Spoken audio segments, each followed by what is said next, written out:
RTC కార్మికులను గవర్నమెంట్లోకి తీసుకోవడం, దీని మీద తెలిసినోడు ఒకటి తెలియనోడు ఒకటి మాట్లాడుతూ ఉన్నారు. ఆ గవర్నర్ గారు పాపం మాకు తెలిసి తెలియక అనవసరంగా వివాదం కొని తెచ్చుకున్నాను. అనవసరంగా ఆర్టీసీ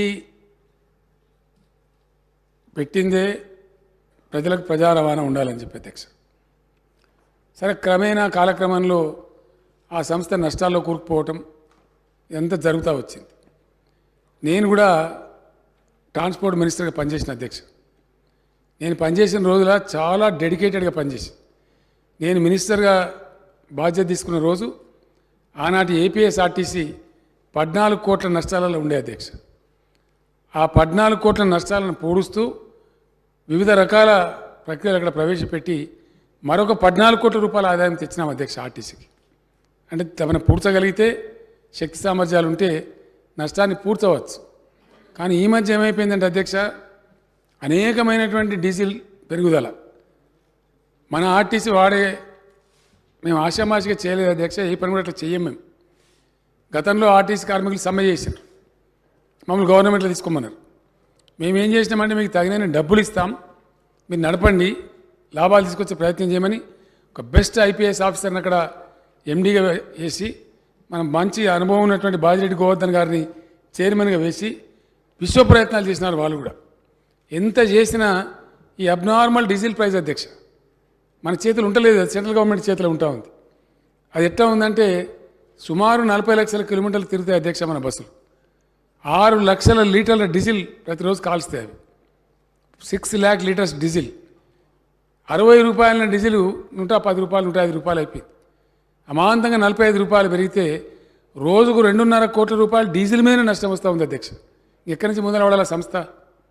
మన క్యాబినెట్లో మేమందరం కూడా దాదాపు 5.5-6 గంటలు చర్చించి, గతంలో మనం వద్దనుకున్నాం, మరి ఇప్పుడు ఏం చేయాలి? మా చర్చలో తేలింది ఏంటంటే అధ్యక్ష, నేను కుల్ల చెప్తా ఉన్నా, అని దాచిపెట్టేది ఏం లేదు.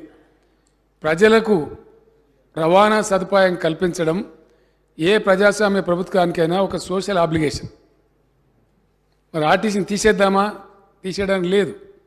ఆర్టీసీ బెస్ట్ స్కిల్ ఉన్న సంస్థ, జీరో యాక్సిడెంట్ ఫ్రీ ఉండే సంస్థ, ప్రయాణికులను క్షేమంగా చేరవేసే సంస్థ. మనమే లక్షల కొద్ది పాసులు ఇస్తూ ఉంటాం విద్యార్థులకు, మరొకలకు. మనది మంచి సదుపాయం. ప్రజలు కూడా బస్సు ఉండాలని కోరుకుంటారు తప్ప పోవాలని కోరుకోరు. మరి ఇప్పుడు ఏం చేయమి? ఆ సంస్థగా మనగడ సాగించే ప్రయత్నం లేదు. ఇంకా ప్రభుత్వమే సాకాల, ప్రభుత్వమే సాధాల్సిందే. వాళ్ళు చేయలేరు. వాళ్ళ కాలికి మస్తు ప్రయత్నాలు చేసినారు. గోవర్ధన్ గారు, ఆ ఎండీ గారు చాలా ప్రయత్నం చేసినారు.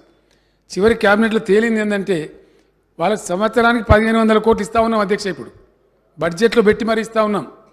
Every year 1500 crores we are giving to the RTC. గవర్నమెంట్లో లేదన్న పేరే కానీ గవర్నమెంటే సాగుతూ ఉంది దాన్ని. ఆ వచ్చేది ఏమూలకు సరిపోవడం లేదు. కాబట్టి ఇంకా తప్పదు, మనకు ప్రజలకు ప్రజా రవాణా ఉండాలి. ఏ ఆబ్జెక్టివ్తో దాన్ని పెట్టినారో ఆ బాధ్యత నుంచి మనం తప్పించుకోలేము. తప్పకుండా ఉండి తీరాలి. కమాన్ ప్రభుత్వంలోకి తీసుకుందాం. ఆ కార్మికులకు పాపం భద్రత వస్తుంది, వాళ్ళకి చిక్కులని పోతాయి. ఆ విధంగా చాలా బాగుంటుందని మేము భావించి మన క్యాబినెట్లో ఫైనల్ డెసిషన్ తీసుకున్నాం. వద్దన్నోళ్ళు ఇప్పుడు ఎట్లా తీసుకున్నారని మాట్లాడే పిచ్చి వాళ్ళు కూడా ఉన్నారు బయట.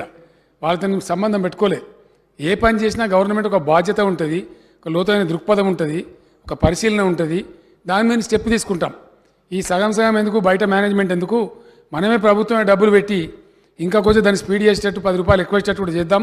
మంచోళ్ళు 2 ఐఏఎస్ ఆఫీసర్లను పెడదాం, యంగ్ ఆఫీసర్లను పెట్టి బాగా పనిచేద్దాం అనే ఉద్దేశంతో ఆ నష్టాలు ఎట్లాగో భరిస్తున్నాం కాబట్టి అనవసరంగా అక్కడ ఎందుకు, అకౌంట్స్ మన దగ్గరికి వస్తాయి, మొత్తం బాగుంటుందని చెప్పి నిర్ణయం చేసినాం. కొంతమంది ఎంత దుర్మార్గంగా అంటే అధ్యక్ష, ఇంత నీచులు కూడా ఉంటారు రాజకీయాలలో. ఆర్టీసీ ఆస్తుల మీద కన్నేసినామో అని మాట్లాడతారు. ఇంతకన్నా దౌర్భాగ్యం ఉంటుంది అధ్యక్ష? ఇంతకన్నా దరిద్రం ఏం చేసినా ఒక అడ్డంపుడు మాట్లాడతామంటే ఇదే దుఃఖం కలిగించేది అధ్యక్ష. ఇంత బాధ్యతాయుతంగా పనిచేసే ప్రభుత్వం ఆర్టీసీ సేవలు పెంచుతాం, ఆ బస్టాండ్లను ఇంకా బ్రహ్మాండంగా చేస్తాం, మోడర్నైజ్ చేస్తాం, సౌకర్యాలు పెంచుతాం, ఇంకా అవసరమైతే ఇంకో 10 ఎకరాల జాగా తీసుకుంటాం. ప్రభుత్వ పరంగా ఎన్ని డిపోలు కట్టిస్తున్నాం అధ్యక్ష? ఇప్పుడే అక్బరుద్దీన్ ఓవైసీ గారు అడిగినారు, బండ్లగూడలో నాకు బస్ డిపో కావాలని చెప్పి. ఎందుకు అడుగుతున్నా? అక్బరుద్దీన్ పర్సనల్ ఏం లేదు అక్కడ. ఆ ప్రాంత ప్రజలకు ట్రాన్స్పోర్ట్ ఫెసిలిటీ కావాలా. His idea is constituency people should get good facility. Definitely government will take up. దానిలో ఏమవుతుంది, ఇంకా అదనంగా జాగాలు సమకూరుస్తాం. అभी बोले थे अकबर भाई कि हम औकाफ ज़मीन का है, वहाँ से नो ऑब्जेक्शन लेके वहाँ सारी चीज़ बना सकते बोले.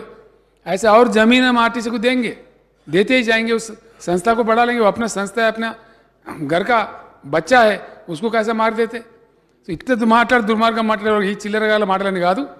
ప్రభుత్వం అంటే ప్రభుత్వానికి ఒక బాధ్యత ఉంటుంది, సమాజానికి మేము జవాబుదారులము. ఖచ్చితంగా రవాణా సదుపాయాన్ని ప్రజలకు అందుబాటులో ఉంచాలని, ప్రజలకు ప్రజా రవాణా అందుబాటులో ఉంచడం ప్రజాస్వామిక ప్రభుత్వం యొక్క సామాజిక బాధ్యతని గుర్తించి క్యాబినెట్లో 4 గంటల సేపు మేము చర్చించి దాన్ని ప్రభుత్వంలోనే చేర్చుకుని ఇంకా బాగుంటుందని చెప్పి ఆలోచించి ఒక బాధ్యతాయుతమైన నిర్ణయం తీసుకున్నాం. అందులో కూడా ప్లస్ మైనస్ అన్ని చర్చించి డైరెక్ట్ గవర్నమెంటే కరెక్ట్ అని చెప్పి వాళ్ళని తీసుకున్నాం. వాళ్ళకి భద్రత వస్తూ ఉంది. అప్పుడు పీఆర్సీ ఇస్తాం, వాళ్ళకి ఆటోమేటిక్గా పెరుగుతుంది. ఏ సదుపాయం ఎంప్లాయీస్కి ఇచ్చినా ఆ 43,000 ఉద్యోగులకు కూడా అన్ని పెరుగుతాయి. పాపం వాళ్ళు కూడా సంతోషంగా ఉంటారు, ఉద్యోగ భద్రత వస్తుందని, కార్యకలాపాలు కూడా పెరుగుతాయని అనుకున్నాం అధ్యక్ష. మరి ఆ గవర్నర్ గారు ఎందుకు ఉంచుకున్నారో తెలియదు. ఆ పనులంతా పెట్టుకొని 96 క్లారిఫికేషన్లు అడిగి, అది మినిమం అధ్యక్ష. అసలు గవర్నర్ గారు అదే చెప్తున్నాను నేను. ఈ సభ్యులు వెళ్ళిపోతారని నేను చెప్తున్నా, నేను దాటంగానే వీళ్ళు దాటగలరని చెప్తున్నా. అయితే వారికి జ్ఞానోదయమై గవర్నర్ గారు మధ్యాహ్నం బిల్ సంతకం చేసి పంపించారు. చాలా సంతోషం, వారికి నేను ధన్యవాదాలు చెప్తున్నా. ఆర్టీసీ కార్మికుల పక్షాన, నా పక్షాన.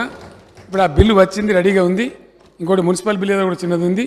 ఆ 2 కూడా బిల్లు పాస్ చేసేవారు గౌరవ సభ్యులు దయచేసి సభలోనే ఉండాలి. అది మన బాధ్యత. నేను తినలేదు కాబట్టి నాకు ఒక్కరిని పర్మిషన్ ఇస్తే నేను పోతా. పొమ్మంటారా? నేను లంచ్ చేయలేదు కాబట్టి వెళ్తాను. మిగిలిన సభ్యులు దయచేసి ఉండి తమరు కూడా కొంచెం ఓపిక చేసుకొని ఉండి ఆ బిల్స్ కూడా కంప్లీట్ చేస్తే ఈ సెషన్కి పూర్తిగా నిండుదనం వస్తుంది. కాబట్టి అది చేయాలని కోరుతూ సెలవు అధ్యక్ష. ధన్యవాదాలు.